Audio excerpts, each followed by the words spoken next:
In this video, I will show you how to pay with a debit card on SHEIN. So to do this, simply go and open up the SHEIN app or website and just add to your card whatever you want to buy with your debit card, and then open up your card. And from there, go to checkout.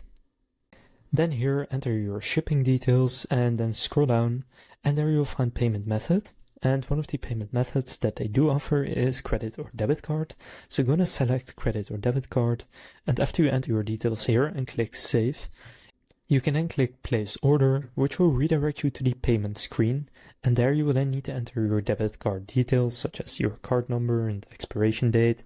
So simply enter those details and from there confirm the payment, and then the money will be charged on your debit card, and if it's successful then the order has been completed.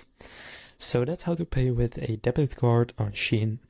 If this video was helpful, please consider leaving a like and subscribing to my channel.